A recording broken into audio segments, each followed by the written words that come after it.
السلام عليكم. هم 3 كوبايات دقيق وشوية ملح وشوية مية، مفيش أكتر من كده. هنعمل أحلى رقاق، ولا نروح نشتريه بقى نلاقيه مكسر أو تخين حتى مجلد كده وطعمه مش حلو.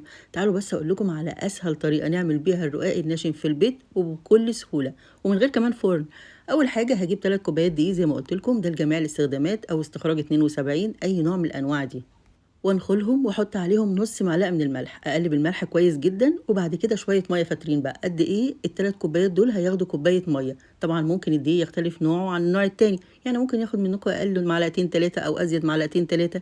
المهم ان انا عايزه اوصل لعجينه تكون قاسيه، يعني احط الميه شويه بشويه لحد ما اوصل للعجينه، احس ان هي يعني مش طريه كده زي الرقاق الطري اللي احنا عملناه قبل كده، شفتوه ولا لا؟ هقعد اعجن قد ايه؟ مش اقل من 5 6 دقايق 7 دقايق، وبعد كده اقطعها. العجينة دي طبعا لازم ترتاح، بس أنا هريحها بعد ما أقطعها وأشكلها بالمنظر ده. هعمل حوالي 10 كور بالثلاث كوبايات دقيق عشان عايزة أعمل صينيتين رقاق. وبعد كده هغطيها بكيس بلاستيك وعليهم فوطة واسيبها حوالي نص ساعة، ساعة إلا ربع ساعة كمان، مفيش مشكلة.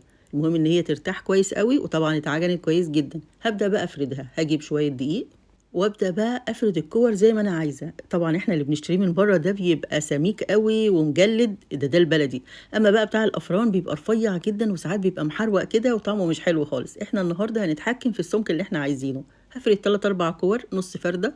واللي متابعني من فيديوهات العيش بقى والرقاق الطري والحاجات اللي احنا بنعملها والبيتزا وكده هيعرف ان انا دايما امسك اول مثلا 3 4 كور كده من العجين، افردهم نص فرده، عشان لما اجي بعد كده افرد اخد اول واحده فردتها تتفرد معايا بمنتهى السهوله وما تكشش قوي. متخيلين السهولة؟ يعني حاجة كده انتوا بتلعبوا، يعني اصلا مش بتعملوا اكل. مهم بقى اخد اول واحدة فردتها وهبدأ بقى افردها كويس واتحكم بقى في السمك زي ما انا عايز. انا هنا عايزاه رقيق شوية بس مش قوي، يعني ما يكونش مثلا ورقة كده بحيث ان هو يتكسر بسهولة، لا. المهم هفردها بالسمك ده هوريه لكم. وهجيب كمان الصينية دي علشان اخليهم كده دايرة متساوية. شايفين السمك؟ هو ده غير انها تبقى دايره متساويه، ان هي تبقى على قد الصينيه بالظبط اللي انا هخبز فيها بعد كده صينيه الرقاق. خلاص انا فردتهم وما لزقوش في بعض ولا اي حاجه، لاني فردتهم على دقيق فعملت كفر كده. وهو ده بقى يا جماعه الفتافيت اللي بتطلع دي، اللي هي بعد كده بحمرها واحط عليها شويه ملح وفلفل، بتبقى احلى سناك. الولاد بيموتوا فيها، جربوها. بعد كده جبت جريل بقى او صينيه او طاسه كبيره، المهم تكون درجه الحراره متوسطه، وابدا اشمع كل رقاقه على كل ناحيه كده. هي مش هتاخد معاكم نص دقيقه ويمكن اقل كمان، بس اهم حاجه اوعوا تدوها لون.